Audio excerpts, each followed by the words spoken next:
Plant चल रहे हैं उनका हमने विजिट किया, तो उन्होंने मार्जिन भी अच्छी बताई गए, पैसे भी बच भी अच्छे रहे, प्लांट पूरा इंश्योर्ड होता है। तो कितनी बीघा में थे लगान लाग रहे हो? 3 मेगावाट का प्लांट है, इसके अंदर 20 बीघा जमीन खर्च होगी।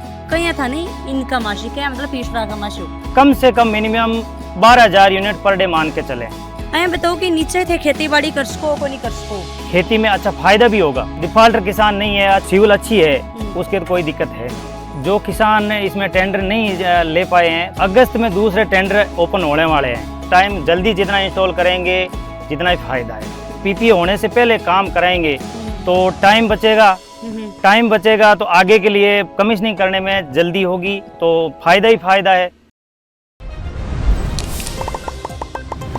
राम राम जी, मुख्य झलको मीडिया पर थारो बहुत बहुत स्वागत है। और आज झलको की टीम पहुंची है करशन नगर चाडी लोहावट विधानसभा क्षेत्र जोधपुर के अंदर। और भाई मेरे पीछे ही थे, देखने लग रहा होगा कि भाई बहुत सारा खंबा ही व रुपरे ही। अब थे सोचेगा कि भाई खंबा को कहीं वीडियो बना शो, तो आज मैं खंबा के बारे में था नहीं पता कि आज आने वाला दिना में आज 2 या 4 महीना के अंदर अरे सौर ऊर्जा वाली प्लेट ही लग जाएंगी और बिजली है वह बनना स्टार्ट हो जाएगी। तो भाई बातचीत करांगा किसान सु जो सौर ऊर्जा की प्लेटा ही वह लगा रही तो कहीं तो बन बेनिफिट होगा। और भाई इस सुबह कितना रुपया कमा के ही, कितनी बिजली है वह सरकार ने देश की ही, और पूरा प्रोसीजर है वो आज आप जान से ज़्यादा से ज़्यादा वीडियो शेयर करना है, किसाना तक ये वीडियो पहुंचाना है, क्योंकि किसानन ज़्यादा से ज़्यादा इको फायदो मिलेगा। और थे एक खेती के अंदर ही दो मतलब मुनाफा कहाँ से ले सको हो, ज़्यादा रुपया कहाँ से कमा सको हो। हेतराम जी, सबसे पहले तो यहाँ बताओ कि भाई थारे माइंड में कहीं आयो कि अपनाने या सौर ऊर्जा जो प्लांट है प्लेटा ही या लगवानी ही? देखोगे प्रधानमंत्री की इस पे बहुत ज़्यादा फोकस है, शुरू से ही ये स्कीम चलाई है, पीएम कुसुम योजना। पहले कंपोनेंट ए चलाया था, फॉर्म तो काफ़ी लोगों ने भरे थे लेकिन पूरे प्लांट लगा नहीं पाए, क्योंकि लोगों के मन में ये डर था कि आगे क्या होगा, बिजली कौन खरीदेगा, कौन कैसे होगा, कैसे बिल होगा, कि रिस्क। फिर कंपोनेंट सी आया तो ए में जो प्लांट लगे हैं तो उनका निरीक्षण किया लोगों ने, देखा कि कंपोनेंट ए में प्लांट लगा है, टाइम टू टाइम किस्त आ रही है, टाइम टू टाइम बिजली देने में और डिस्कॉम में बीच में अंडरस्टैंडिंग अच्छी चल रही थी। और बैंकों ने लोन के लिए भी इतनी इजी सहूलियत कर दी कि पहले तो लोगों को डर था कि फाइनेंशियली इतना एडजस्ट कहाँ से करेंगे, क्योंकि किसान के पास इतना पैसा तो होता नहीं है।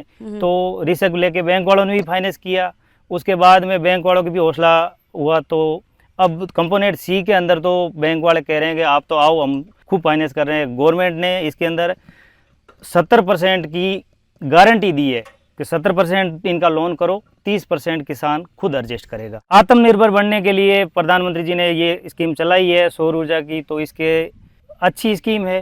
कंपोनेंट सी के अंदर अच्छे प्लांट है, काफ़ी इशू है तो लगाने की लोगों ने अच्छा मानस बनाया है। और एक गांव के अंदर एक भी नहीं है, 3-4 प्लांट है, 4 जीएसएस के साथ जुड़ेंगे। तो आप से बात करना चाहो तो थे कहीं थारे कहीं दिमाग में थे भी बढ़िया खेती बाड़ी करने लग रहा कि भाई सौर ऊर्जा देखो सभी खेती बाड़ी का तो कहीं थे पहुंचा। तो इसमें इनकम का सोर्स भी अच्छा है, रिस्क भी नहीं है ज़्यादा, और सूरज उगेगा तो लाइट बनेगी, इसमें कोई दो राय नहीं है। और जिसके प्लांट चल रहे हैं उनका हमने विजिट किया तो उन्होंने मार्जिन भी अच्छी बताई गए, पैसे भी बच भी अच्छे रहे, और लाइट में इसमें कोई रिस्क नहीं है। आंधी तूफान का है तो इंश्योर्ड है, प्लांट पूरा इंश्योर्ड होता है। तो इसलिए हमने मानस बनाया कि आगे चल के हम इस सौर ऊर्जा में घुसे तो अच्छा प्रॉफिट है। सो पहली चोट कड़े देखे सौर ऊर्जा लो प्लांट फलोदी के अंदर है, जाम्बा में लगा हुआ है, रणीसर में लगा हुआ है, और इधर बाप क्षेत्र में तो वो सौर ऊर्जा का हब बन गया बहुत बड़ा। मौसम के हिसाब देखा जाए तो ये क्षेत्र है शुष्क वातावरण के लिए, यहाँ ज़्यादा धुंध भी नहीं आती है, कोहरा वगैरह, मौसम भी साफ रहता है। तो यहाँ लाइट 1 मेगावाट की पर डे 6000 यूनिट के आसपास है। दूसरे क्षेत्र में जाओगे आप, मैं जयपुर के प्लांट भी विजिट किए, अलवर के किए, तो वहाँ 5000 की जनरेशन है पर मेगावाट। तो थे कौन सी कंपनी में जुड़े और भी का बाद में थे मानस बनायो कि भाई आपना अब तो ये सौर ऊर्जा लो प्लांट लगाना ही लगाना है? देखो सेलेंको एनर्जी कंपनी का हमने देखा और उनसे मिले, तो उनका पीछे जो कस्टमर थे उनसे बातचीत की तो उन्होंने अच्छा रिस्पांस दिया कि सेलेंको एनर्जी इसमें बहुत अच्छी मदद करती है, तो हम भी मिले। तो इसमें हमारे उन्होंने पहले सबसे पहले सुझाव दिया कि आप पाइलिंग का काम शुरू करवाओ। अगर प्लांट को आगे बढ़ाना है, जल्दी कमीशनिंग करना है तो पाइलिंग का काम करवाओ। उस फाइनेंशियल लोन की फाइल लगाने पीपीए से पहले आप ये काम करवा लोगे तो आपका समय भी बचेगा और आगे आप प्लांट कमीशन करने में यो जल्दी। सवाल मैं थारा करण वाली भी ही कि भाई अभी पीपीए होयो कोनी ब्यू पहले जे थे काम स्टार्ट कर दियो, इक अंदर थारो काई तो बेनिफिट है और ते किसाना ने इकी के जानकारी देशो के बताना चाहशो के बारे। देखो पीपीए से पहले सारी चीजें काम कराएंगे तो बैंक वाले फाइनेंस के लिए भी कह रहे हैं कि आप कुछ ग्राउंड पे वर्क करवाओगे जब भी पीपीए करेंगे, नहीं तो ये काम कराएंगे नहीं कराएंगे, बैंक वालों को भी संदेह रहता है। और देखो लोन कर रहे हैं तो ये टेंडर पे कर रहे हैं, गवर्नमेंट की स्कीम पे कर रहे हैं, इसमें 30% मार्जिन मनी हमारे को लगानी होती है। वो 30% मार्जिन मनी हम पहले लगा के तैयार चलेंगे तो बैंक वाले भी ये सोचेंगे कि मार्जिन मनी अपनी खुद की एडजस्ट कर ली है इन्होंने, तो उनके मन में संदेह यही रहता है कि ये किसान मार्जिन मनी एडजस्ट कर पाएंगे कि नहीं कर पाएंगे। और इसीलिए ट्रांसमिशन लाइन है, पाइलिंग का काम है, जितना धरातल पे वर्क ग्राउंड है, फेंसिंग का है, ये काम अपन करवा के चलेंगे तो जितना भी अपने समय की बचत होगी और काम जल्दी होगा। तो अब कहीं करवा दियो जाए फिलहाल?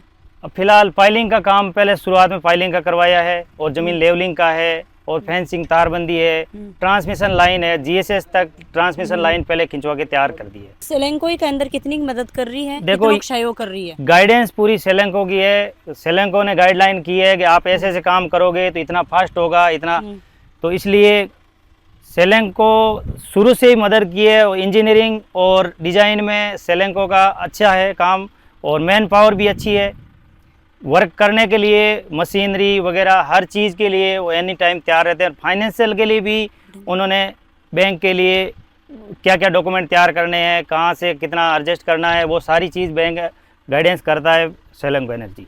3 मेगावाट को जे थे लगा रहे हो तो 3 मेगावाट सु पर मंथ पर दिन और पर साल था कितनी की बिजली प्राप्त हो सी और कया सरकार से जुड़ से और कया था नहीं इनकम आशी क्या मतलब पिछड़ा का माशो? देखो इसमें हमने प्लांट का जितने भी विजिट किए हैं, कम से कम 5-6 प्लांट 10 प्लांट हमने घुमा है, देखा है, कंपोनेंट ये के लगे हुए हैं, उसमें पर डे उनकी जनरेशन 5000 से लेके 6000 पर मेगावाट पर डे इनकम है। तो इतनी उनके हो रही है। तो अभी टेक्निकल युग है, अच्छी टेक्निकल की प्लेटें आ रही है, पहले तो कम वोल्टेज की प्लेटें आती थी, अब तो 545 वोल्ट की प्लेटें आ गई है, टॉप कॉर्न आ गई है, आगे बढ़ रही है तो अच्छी जनरेशन आएगी, पहले वालों से जनरेशन और बढ़ेगी। और दूसरी इसमें आंधी तूफान का उसमें भी कोई रिस्क नहीं है, ये सब इंश्योरेंस है तो इंश्योर्ड है प्लांट, इसमें कोई वो रिस्क की बात नहीं है। और दूसरी डिस्कॉम ये भी नहीं है कि बिजली अपन बेचेंगे कहाँ, डिस्कॉम से 25 साल का एग्रीमेंट हो रखा है, 25 साल तक के लाइट जितनी बनेगी वो डिस्कॉम को खरीदनी पड़ेगी। और बिल का बात हुई तो 12 तारीख को बिल जनरेट हो जाता है अमूमन सभी प्लांटों पे। पर मंथ 12 तारीख पर मंथ 12 तारीख के बाद अगर होता है तो डिस्कॉम के ऊपर पेनल्टी का सिस्टम डाल दिया है तो 12 तारीख को बिल जनरेट कर देता है। 3 मेगावाट में कम से कम मिनिमम 12,000 यूनिट पर डे मान के चलें। 12,000 unit 12,000 unit per day. Okay. और अच्छी अगर मौसम अच्छा है, साफ है, तो गर्मियों का डायट है तो 15,000 से ऊपर भी जा सकती है। और सर्दियों में मिनिमम 12,000। आंधी में धूल गर्दा अगर प्लेटों पे आ गया तो उसकी तो टाइम टू टाइम धुलाई करना। देखो ये एक मेहनत का काम, मेहनत भी करनी पड़ेगी, ऐसा नहीं है कि लगा दी उसके बाद मेहनत नहीं करे, सफाई टाइम टू टाइम करेंगे तो जितनी जनरेशन अच्छी आएगी। प्लेटें धोने के लिए पर डे 2 आदमी एनी टाइम इस पे रहेंगे, प्लांट की निगरानी के लिए भी रहेंगे। और दूसरा तो इसमें ज़्यादा टेक्निकल काम तो एक इंजीनियर का काम रहता है और सेलेंको इसमें बहुत ज़्यादा कर रही है मदद। कोई इंजीनियर की जरूरत पड़े तो एन टाइम हाजिर है, क्योंकि यहाँ काफ़ी प्लांट उनके पास है तो एक इंजीनियर यहाँ एनी टाइम हाजिर रहता है, तो प्लांटों की रिक्वायर हुई तो वहाँ अपने आप भेज देते इंजीनियर। अब जहाँ बात करें तो भाई अभी जहाँ काम चालन लग रहे तो प्लेट कितनी ऊंची लगेंगी कितनी नीचे लगेंगी वो ज़्यादा समझ को नहीं पा रहे। हाँ मैं बताओ कि नीचे थे खेती बाड़ी कर सको को नहीं कर सको? इसके अंदर खेती नीचे बेलदार है, जैसे खरबूजा है, तरबूज है, ककड़ी है, नीचे बेलदार सब्जियां ड्रिप लगा के बूंद बूंद सिंचाई से कर सकते हैं आराम से। अगर मेहनत करने वाला किसान है वो कर सकता है।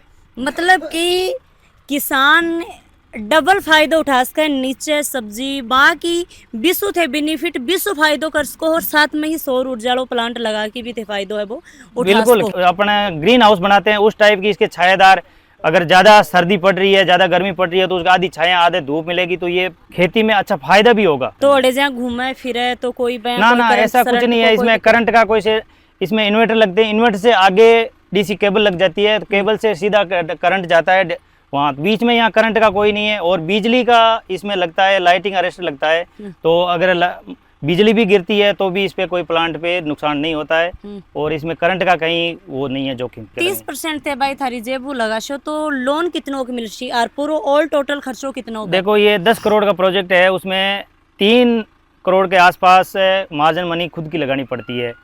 उसमें 3 करोड़ की मार्जिन मनी हम खुद लगा के पहले चलेंगे तो ये प्लांट जल्दी इंस्टॉल हो जाएगा, और बैंक फाइनेंस भी टाइम दे देगा। काफ़ी सारा लोग देख रहे हैं, बाको यो भी सवाल है कि भाई 10 करोड़ रुपया लगी, 3 करोड़ थारा घरा 7 करोड़ जो थाने बैंक लोन दे रही है, तो वो कहीं से थे जनरेट करोगा और कितना रुपया कमा लोगा जहाँ महीना का, और कितना साल में मतलब बैंक देखो इसमें 1 करोड़ के आसपास सब्सिडी है, 98 लाख तो इस प्लांट पे सब्सिडी है, तो सब्सिडी किसान के खाते में आएगी।